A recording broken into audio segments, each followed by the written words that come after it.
¿cómo definiría el propósito de este libro? ¿Es una memoria política, una defensa ideológica o una llamada de atención al centro-derecha? Pues las tres cosas, has acertado. Lo había fichado, porque Feijóo quería venir de consejero de Sanidad, era la persona con mayor experiencia, había sido el director general o el máximo CEO del Insalud, y él quería venir, pero me dijo Rajoy que, porque yo era muy disciplinada entonces, fui a preguntarle qué le parecía el primer gobierno de la comunidad, y me dijo que Feijóo tenía que ir a Galicia para suceder a Fraga. Pues la verdad que no leo The Economist ahora, pero leo, pues la verdad que sobre todo redes sociales, te lo tengo que confesar. Bueno, y los periódicos, los resúmenes de los periódicos que me mandan, pero lo que sobre todo me informan son las redes sociales. Pero en las redes sociales también desinforman. Sí, claro. Y hay ataques políticos. los que me propinan a mí, que me desean la muerte todos los días. Cuenta en el libro que Rajoy le dijo en 2003, después de su victoria electoral, te quiero un huevo. Sí, salió grabado porque estábamos en el balcón. Sí, se publicó en Génova, sí. Y 5 años después, en Elche, la invitaba a irse. Sí, pero no me fui. Y eso fue, yo creo que un grandísimo error. Porque después de haber perdido las elecciones del 2008 por segunda vez, ya habíamos perdido las del 2004, y Rajoy, que había recibido el Partido Popular de la mano de Aznar, que había conseguido después de Fraga, que no se lo había dejado así, que todos, conservadores, democristianos, liberales y hasta socialdemócratas, estuviéramos cómodos en el Partido Popular, no se le ocurre otra cosa que decir, los liberales y los conservadores que se vayan del Partido Liberal y del Partido Conservador, que se vayan al Partido Liberal y al Partido Conservador, perdón. Pues clarísimo. Zapatero, que ya había empezado con su campaña de odio haciendo el pacto del Tinel, tuvimos la inmensa suerte que vino una crisis, la gestionó fatal y entonces nos dio al Partido Popular todo unido 186 escaños, el récord absoluto de escaños que ha tenido la derecha española. Pero en lugar de cumplir el programa electoral, lo que hicimos fue todo lo contrario. Íbamos a bajar los impuestos, los subimos. El ministro de Hacienda presumió de que los íbamos a subir más de lo que lo había hecho Izquierda Unida. Teníamos que derogar la ley de memoria histórica y no lo hicimos. Teníamos que cambiar la elección de los jueces del Consejo, de los miembros del Consejo General del Poder Judicial, con aquella frase famosa que el ministro de Justicia, cuando lo llevó a la Comisión de Justicia del Congreso, pronunció, que era que hay que evitar que los políticos nombremos a los jueces que eventualmente pueden llegar a juzgarnos, y eso se lo hicieron retirar. No me preguntes por qué. Pues es que, a ver, es una situación muy complicada, pero yo personalmente creo que la cuestión de la riada impresionante del Barranco del Pollo, la culpa principal la tiene Zapatero por derogar el Plan Hidrológico Nacional, la ministra que ahora es vicepresidenta del Parlamento Europeo, porque teniendo que haber hecho y teniendo financiada y presupuestada la presa de Cheste, que hubiera paliado, yo no digo solucionado totalmente, pero hubiera paliado muchísimas de las muertes del Barranco del Pollo, no lo hizo. Y luego, porque en lo que se ha decidido al parecer es que los ríos tienen que fluir naturalmente, y como los ríos tienen que fluir naturalmente, no se pueden limpiar los cauces. Pero ¿quién es la nueva derecha? La que representa a Trump, la que puede parecer... No, a ver, no utilicemos el lenguaje de la izquierda, no.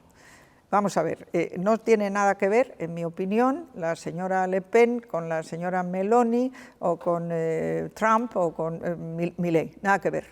Los cuatro son muy diferentes, entonces hablemos de cada uno. Pero esto de las muñecas de Trump, yo la verdad que no lo había oído, no tengo ni idea de qué va eso. Pero bueno, los aranceles ya son una medida intervencionista. No, los aranceles son unos impuestos y además son un ataque a la libertad de comercio, que es lo que ha traído muchísima prosperidad a todo el mundo. Bueno, estoy absolutamente convencida, pero no solo yo.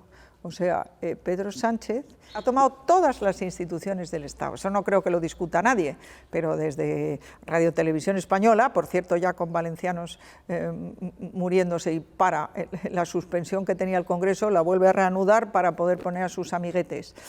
Todas las instituciones del Estado, bueno, el CIS, todas, si quieres te hago pues que como estamos con tanta prisa, yo no te puedo hacer la lista, pero todas las instituciones, las empresas públicas, poniendo los sueldazos más increíbles. Ahora, como está en contra de las nucleares, parece que en la empresa del uranio, que no sé exactamente cómo se llama, ha nombrado a 8 socialistas.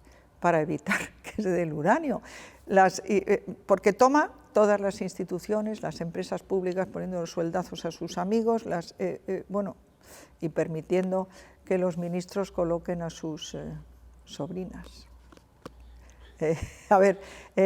No solo eso, es que está todo el día criticando al Poder Judicial, a la oposición, la insulta, la descalifica, nos dice que somos, lo peor. ¿Y por qué? Pues porque Pedro Sánchez lo que quiere es el enfrentamiento. Aquí, en España, hubo una cosa maravillosa que todo el mundo admiró, que fue la Constitución del 78, donde se dieron un abrazo, tanto los que habían estado en un lado de la guerra civil con los que habían estado en el otro. Y eso fue lo maravilloso, el abrazo de entonces, el que los que pensamos diferente, por el amor a España, pudiéramos abrazarnos. Y eso él no lo quiere, él quiere la polarización, el enfrentamiento, el guerracivilismo, y todo eso es, a mi modo de ver, pues un atentado a lo que tiene que ser la verdadera organización democrática de un país libre. Sí. ¿Cuál? Para mí, el problema de las derechas es que hasta ahora no hemos dado la batalla cultural. Y tengo que decir que yo soy de las que más da la batalla cultural. La batalla cultural es dejar de utilizar el lenguaje de la izquierda y defender nuestro punto de vista de las cosas. Por ejemplo, el relato de la izquierda es que la Segunda República era un régimen idílico, donde todo el mundo tenía sus derechos y sus libertades reconocidos, y sin embargo vinieron unos clérigos carcas y unos militares golpistas, y lo que hicieron fue dar un golpe de Estado, una guerra de 3 años y un régimen dictatorial de 40. Bueno, pues eso no es así, pues porque me equivoqué. La ley decía: el Gobierno, por decreto, establecerá las enseñanzas mínimas comunes que todos los españoles deben conocer. Entonces, no el Ministerio, se lo encargamos a la Fundación Ortega y Gasset, hicimos todos los currículums con los catedráticos más importantes de España en filosofía, en literatura, en historia, en geografía, en todo, en latín incluso y griego, y lo presentaron, y yo se lo mandé a los consejeros de educación. Estábamos en minoría, y entonces la minoría catalana, que se llamaban entonces los nacionalistas, que todavía no eran independentistas, presentaron en el Congreso que la ministra de Educación retire ese proyecto. Y el Partido Socialista, a pesar de que Aznar convocó un almuerzo de todos los expresidentes, estuvo Felipe, estuvo Calvo Sotelo y estuvo Suárez en la Moncloa.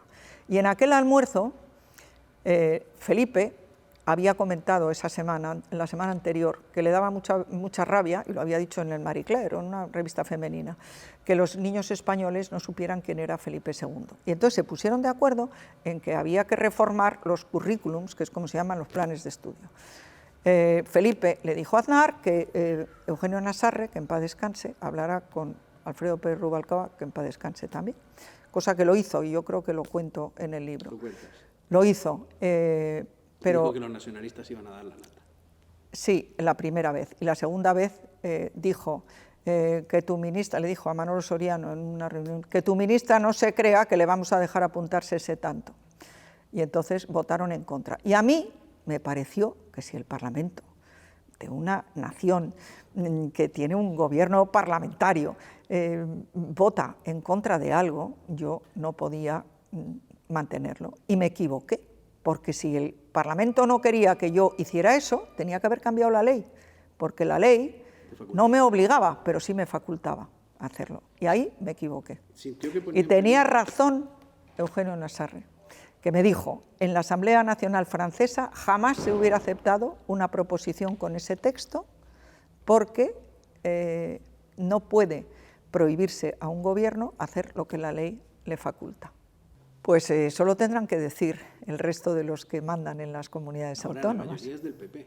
Sí, por eso, pero yo desde luego me hubiera gustado que los programas educativos que pusimos en la Comunidad de Madrid hubieran sido, no solamente siguieran ahora vigentes con los exámenes que hacíamos, sino que hubieran sido exportados al resto de comunidades autónomas. Y yo creo que además todo esto de las enseñanzas de humanidades en común, como decía la LOCSE, podríamos hacerlo con las 11 comunidades autónomas que tenemos ahora, más Ceuta y Melilla. Menos mal, porque llevamos 7 años sin hacer un congreso ordinario.